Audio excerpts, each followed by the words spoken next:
Salut, salut! De retour sur la fin de la généalogie que j'avais commencé, la première vidéo. Donc je suis parti hier, ça fait 3 semaines, un mois que je suis resté dans la matrice. Oh, très très dur, ah ouais, très très dur. J'avais pas le choix, j'avais plein de papiers à faire, plein de choses à faire, tout ça. Donc la reconnexion, hein, j'ai besoin de souffler, je repars dans la nature. Je suis parti hier à mon endroit préféré avec ma petite rivière. Manque de peau pour moi, il y a quelqu'un qui est passé couper beaucoup d'arbres. Donc j'ai pas pu y planter ma tente, c'est pas grave. Donc je suis parti en mode itinérant. D'ailleurs il y avait des arbres couchés sur la route, c'était marrant. Donc c'est l'aventure quoi, voilà. Je me suis fait réveiller ce matin, j'ai dormi sur un parking super. Enfin quand même dans la campagne, mais sur un parking. Et puis je me suis fait réveiller par deux chiens qui m'ont aboyé dessus, sympa aussi. Bon, c'est pas grave. Et puis bah là, j'ai bougé, je suis à côté d'un petit lac, il y a plein de sapins et tout, c'est sympa. Et je vais me faire mon petit déj parce que j'ai pas encore pu y faire quoi. Alors je voudrais te montrer un petit truc. Euh, Comment faire du café quand t'as pas de cafetière ou tous ces trucs là, bah c'est tout simple. Tu prends ton petit paquet de café, ta casserole, hop, tu mets un peu de café, voilà, dans l'eau comme ça, et tu vas faire chauffer, tu vois. Et puis ça va, comment on dit, ça va se dissoudre, ouais, ça va infuser. Et puis après, bah, avec une passoire, voilà, t'as pas besoin d'une cafetière électrique, t'as pas besoin d'une cafetière à piston ou d'un truc italien, tu vois, parce que j'en avais une avant à piston, mais on me l'a cassé, c'était en verre, donc bah, il a fallu que je trouve une solution. Et ben, comme ça, la simplicité, on continue. Bon, et puis je reviens sur ma généalogie. Bon, bah, j'ai pas encore planté ma tente tout seul, je vais me balader un peu pour me ressourcer. Et puis je vais continuer ma lecture. Et puis bah, je te retranscrirai aussi mes ressentis. Mais voilà. Allez, je te laisse, je vais faire mon petit déj, j'ai faim. Allez, à plus. Il n'y a pas beaucoup de lumière, je suis désolé, hein, je suis pas équipé nana. Je vais manger simplement, je vais m'adapter. Et c'est comme ça qu'il faudra que tu fasses, mon pote, dans l'avenir. Si tu veux survivre, il faut que tu t'adaptes. Voilà, c'est ce que je veux te dire dans mes vidéos de euh, généalogie, guerre, etc. T'entends? T'entends comme on est petit? On dirait les bruits de bombes de la guerre, mon pote. Eh ouais, on dirait les bruits de bombes de la guerre.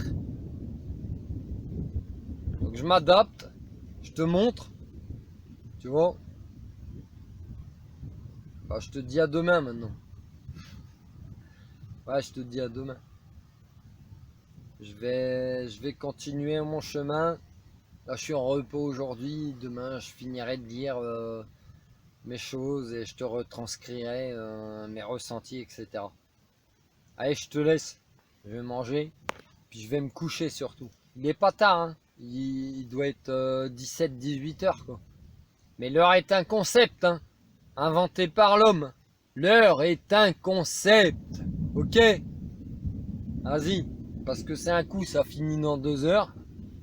Puis dans 2 heures, je suis en train de faire mon barbecue. Tu vois? Faut s'adapter. C'est ça que je veux te faire comprendre aussi. Adapte-toi parce que sinon, tu survivras pas. Ok? Allez, je te laisse. Paix et amour. À demain. Salut, salut. Bon, petit retour sur la généalogie. J'ai fini de lire ce dossier que les gens de ma famille m'ont envoyé. Donc c'est plein d'histoires hein, personnelles et tout. Mais je voudrais te dire que dans les récits personnels là, de ma famille, j'ai les histoires, tout ça, jusque 1900, 1918, début de Première Guerre mondiale, si tu veux. Bon, bah ça fait une centaine d'années en gros. Bah il y a 100 ans en fait, il y avait ni eau courante dans les maisons, ni électricité. Même les toilettes, c'était pas dans les maisons, ça n'existait pas. Donc la vie était très très difficile si tu veux. Euh, ils expliquent même en fait que bah, certains soldats, par exemple, pendant la Première Guerre mondiale, quand ils avaient leur permission, tu sais, pour quitter les lignes du front, Ces gens-là vivaient déjà sur le front, dans les tranchées, la guerre des tranchées. Si tu connais pas, va voir un peu sur internet, tu vas apprendre des choses très glorieuses. Pourquoi les gens ils se battent pour leur pays, dans quelles conditions on les fait se battre, on les amène à moins que rien. Et en fait, ces gens, bah, quand ils ont des permissions, c'est le seul moment où ils peuvent enlever leur godasse, si tu veux.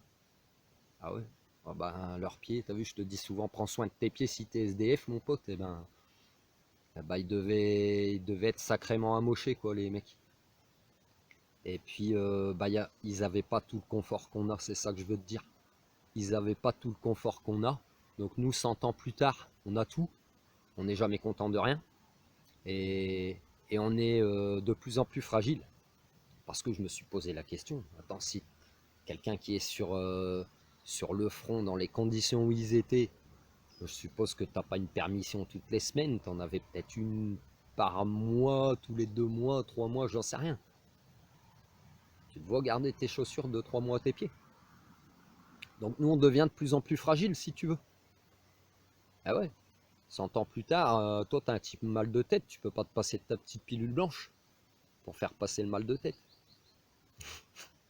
Donc voilà, on devient de plus en plus fragile. Pour rejoindre aussi ce sujet des guerres, et ben, comme je te l'ai dit dans le premier épisode, on est tous utilisés par tous les pays, par tous les gouvernements de tous les pays du monde. On est utilisé ni plus ni moins comme de la chair à canon. Et si tu ne veux pas, tu es considéré comme traître à ton pays. Mais par contre, on te demandera quand même de devenir résistant à un moment donné. Donc tu vois, la haine est attisée de tous les côtés. On retourne le cerveau à tout le monde. Et puis, ben, 100 ans plus tard, regarde, on est en 2019 là. Moi, je te dis, la troisième guerre mondiale, c'est bien, c'est pour bientôt. Si les gens ne changent pas leur façon de penser et qui restent dans la colère, dans la haine, et qui ne cherchent pas à réfléchir pourquoi, comment, eh ben, on n'y coupera pas seulement avec la technologie qu'on a maintenant. Eh ben, on risque de faire beaucoup, beaucoup de dégâts.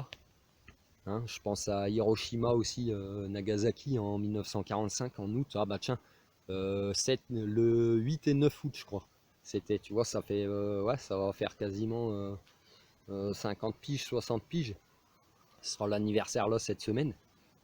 Utilisation la première fois de la bombe atomique. Faut savoir que cette arme-là, euh, la résonance, elle a été entendue dans tout l'univers.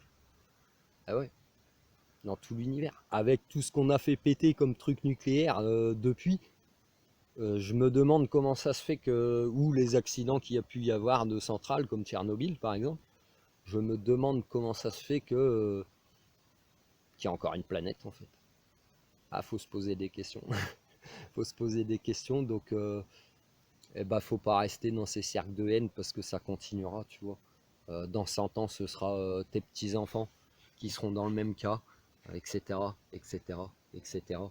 Donc on tourne en rond, tu vois. Et ben, il faut les casser, ces cercles aussi de guerre, parce que ça peut pas continuer. L'humanité, elle peut pas continuer comme ça à se détester. Chacun en pense ce qu'il veut, mais moi, c'est ce que j'en pense personnellement. Ça ne fera jamais aller la planète mieux. Et il y aura toujours des rancœurs entre les gens. C'est pas, c'est pas possible. C'est pas possible.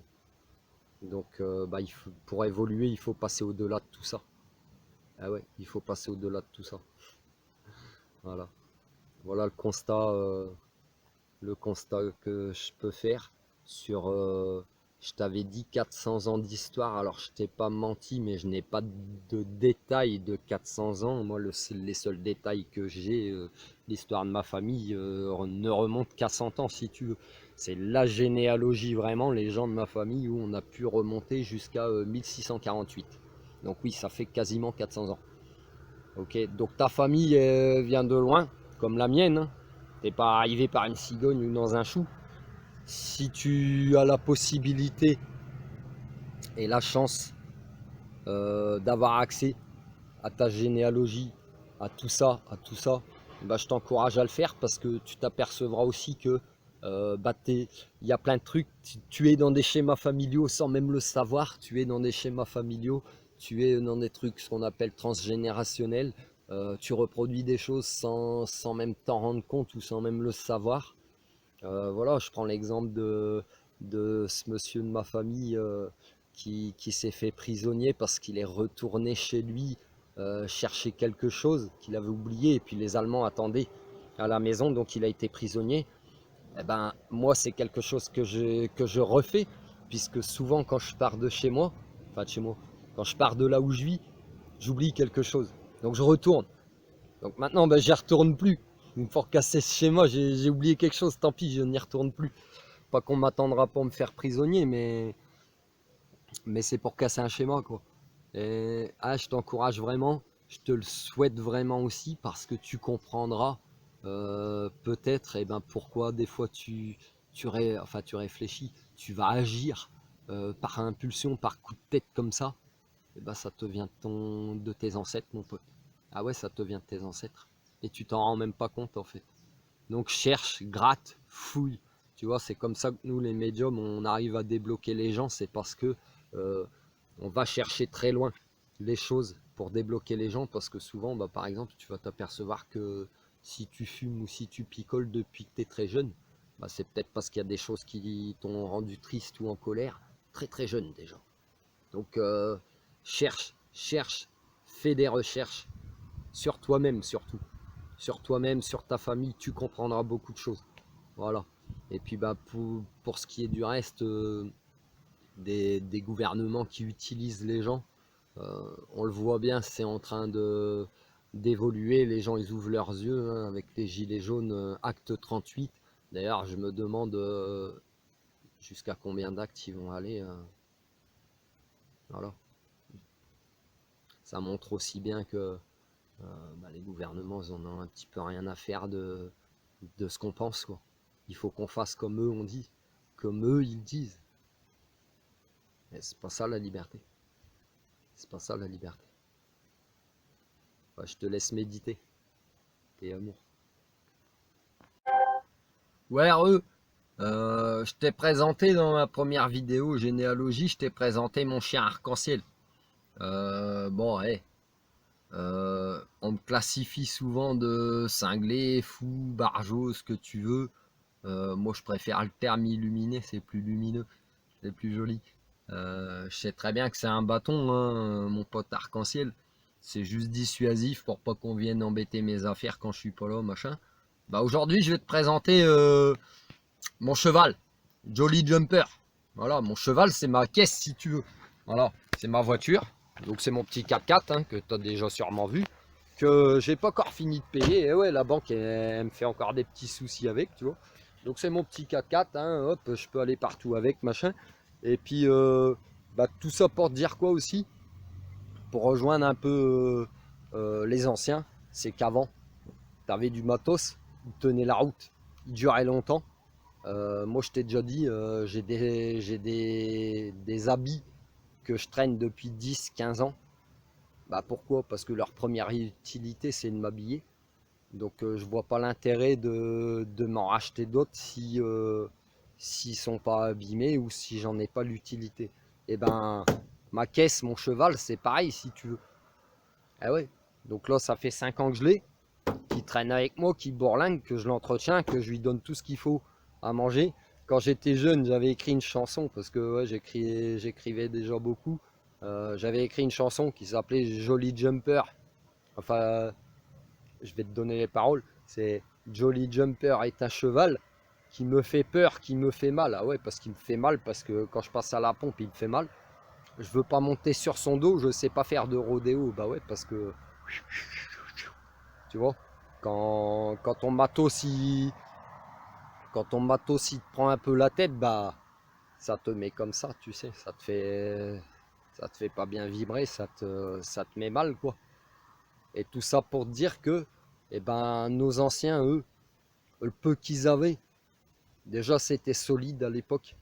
C'était pas des trucs jetables un peu au bout de 2, 3 mois, 6 mois, va voir la vidéo Je suis high-tech, tu comprendras.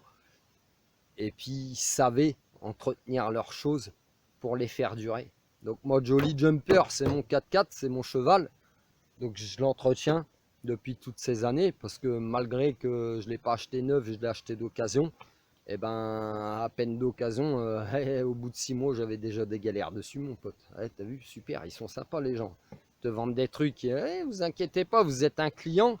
Quand tu leur amènes ton pognon, t'es un client, puis quand tu reviens pour grogner parce que t'es pas content, ah, mais monsieur, arrêtez de crier, vous faites peur aux clients. Ah, parce que toi, t'étais pas un client. T'étais un client que quand t'as donné les thunes, quoi. Après, t'es une tute. Donc voilà. Donc je te présente Jolly Jumper, mon cheval qui me fait peur, qui me fait mal. Mais au moins, il m'emmène partout. Je l'entretiens, je lui donne à boire, je lui donne à manger. C'est comme ça. Voilà, bon, je dérive, mais en fait, on est dans un monde aussi où bah, c'est de l'obsolescence programmée, hein, alors qu'avant, moi je me souviens quand j'étais gosse par exemple, ben, mes parents ils achetaient des petits électroménagers chez eux, tu sais, un petit robot, un truc comme ça. Je vais pas te donner de marque, mais c'était des trucs qui duraient 15-20 ans, même une télévision. Ça durait 15-20 ans. Et tu pouvais les faire réparer. On te disait pas, bah non, on peut pas. Faut en racheter un. On vous fait un avoir, c'est encore garanti. Si c'est encore garanti, si c'est plus garanti, tu l'as dans l'os. Eh ouais, mon pote. Parce que bah, j'ai cherché à me séparer de mon cheval parce qu'il boit beaucoup, hein. Il me fait peur, il me fait mal, je t'ai dit. Il boit beaucoup, mais finalement, je m'en suis pas séparé. Pourquoi? Bah parce que je l'aurais revendu à perte. Eh ouais, j'aurais perdu beaucoup plus. Donc je le garde malgré moi parce que même ma situation elle est pas mirobolante, mais c'est pas grave. Je le garde et je vais le garder jusqu'à l'os, comme on dit. Ouais, jusqu'à l'os, je vais l'entretenir, je vais le garder, je vais le garder. Si je peux, je le ferai passer à quelqu'un après. Je le vendrai même pas, je le donnerai à quelqu'un de mes proches. Et puis il continuera avec quoi. Ouais, tout ça pour dire que ben les anciens, ils étaient beaucoup plus intelligents que nous. Ils avaient comment? Ils avaient cette façon de préserver les choses, si tu veux. Déjà, ils utilisaient beaucoup moins que nous. Toi, tu vas être toujours en train de te déplacer, par exemple, avec ta caisse. Bah, eux, se déplaçaient que si c'était nécessaire. Eh ouais. Ou tout était à côté. Toi, maintenant, quand tu veux te déplacer, il faut tout de suite que tu fasses 50 km aller-retour. Pose-toi des questions. Bah ouais, tu vas aller bosser. Tu vas mettre un plein par semaine. Ça va te bouffer un tiers de ton salaire juste pour faire boire ton cheval, quoi. Eh ouais, mon pote. Eh ouais. Et potentiellement, en fait, eh ben, les anciens, en plus, une seule chose, ils avaient plusieurs utilisations. Moi, je m'en sers pour plusieurs choses, mon véhicule. Je m'en sers pas que pour me déplacer. Ah ouais. Bah ouais, des fois, je dors dedans. Ah ouais, c'est ma caravane, c'est ce que tu veux. Enfin, tu vois, euh, c'est un monde 100 ans. On pense avoir évolué avec notre technologie. Ouais, il y a beaucoup de choses qui nous facilitent la vie. Mais est-ce que ça nous la facilite vraiment? Ou est-ce qu'on se la complique en s'ajoutant du stress? Tu vois? Eh ouais. Regarde, tout leur matériel, par exemple, tu prends, je reviens sur ma vidéo puisqu'on est sur un thème de guerre, bah, tout le matos militaire, moi j'en utilise beaucoup, je te l'ai déjà dit, regarde. Je t'ai déjà dit, dans ma vidéo je suis SDF, je t'ai dit j'ai un pancho, il est là. J'ai un pancho, ça fait 20 ans que je l'ai, c'est du matos militaire qu'on m'a donné. Et puis j'en achèterai peut-être un petit peu pour d'autres choses. Et ben c'est résistant, c'est résistant. Mais tout ce qu'on va te vendre, dans la matrice, bah, c'est du consommable. C'est du consommable, c'est du jetable. Et même les relations humaines, maintenant, elles sont devenues jetables. Tu vas te marier 15-20 ans, c'est jetable, mon pote. En 2 temps, 3 mouvements, ton conjoint, ta conjointe, elle aura balayé tout ce qu'elle a vécu avec toi, hop, pour penser voir mieux ailleurs. Et puis finalement, bon bah, sans problème, hein. Mais elle aura jeté beaucoup d'essentiel, si tu veux. Donc voilà, ne jette pas l'essentiel, garde ce qu'il faut. Garde ce qu'il faut, même si c'est un petit peu de matériel, ça te sera utile. Pour ta survie, ça te sera utile, ouais, ouais. Ah ouais, bah voilà. Bah, c'était la petite présentation, hein. Jolly Jumper et puis Arc-en-Ciel, tu vois, il m'accompagne. C'est mon fidèle destrier et puis mon chien. Arc-en-Ciel. Voilà. Bah, allez, je te laisse. Ouais, voilà, je suis super content parce que là, j'ai pris une douche. Regarde, je vais te montrer. J'ai investi un petit matos, tu sais. Ouais, c'est bidon, hein. C'est un sac avec un petit pommeau, un tuyau, tout ça. Tu mets 20 litres dedans. Mais quel plaisir. Ah ouais, quel plaisir. Parce que je t'ai dit, je me suis lavé sous l'eau de pluie, si tu veux. Mais bon, là, c'est pas pareil. C'est un petit peu comme si on retrouvait du confort à la maison. Eh ouais. Donc là, j'ai pris une douche. Oh, ça m'a fait super du bien. Ah ouais. Donc, je pense à nos anciens bah, qui étaient dans les tranchées ou qui étaient en galère et tout. Euh, c'est du luxe, mon pote. C'est du luxe. Eh ouais. Et puis, ben, je reviens aussi sur les écrits des gens de ma famille. Je te disais que il y a à peine 100 ans, il n'y avait aucun confort dans les maisons, ni eau courante, ni électricité, ni toilette, etc. Et dedans, c'est expliqué. Tu sais comment ils lavaient leur linge? Tu sais pas? Bah, je vais t'expliquer. Et ben, ils faisaient bouillir, puis ils allaient le laver à la rivière après. Oh, la rivière! Oh là là, oh, c'est sale. Bah, les rivières, elles étaient sûrement plus propres que maintenant. Et ouais, où il y avait ce qu'on appelle des lavoirs, qui existent encore maintenant, mais tu n'as plus le droit de rien faire dedans. C'est décoratif, l'eau est non potable. L'eau n'est pas potable, oui, voilà, pardon. Bon, sûrement à l'époque aussi, elle ne l'était pas, mais, euh, mais au moins les gens pouvaient laver leur linge, c'était fait exprès. Maintenant, tu as des lavoirs, mais il faut pas utiliser. C'est décoratif. Ça sert à rien, quoi. Un monde d'illusions, t'as vu? Bon, bref, un petit plaisir, tu vois, les choses simples, mais aussi, ben, dis-toi bien que tu es un chanceux. Ah ouais, dis-toi bien que tu es quelqu'un de très chanceux dans ta vie, dans ce monde, avec tout le confort que tu peux avoir. Parce que si du jour au lendemain, tu n'as plus de confort comme tu l'as, comment tu vas gérer? Comme je te le dis des fois, comment tu vas gérer?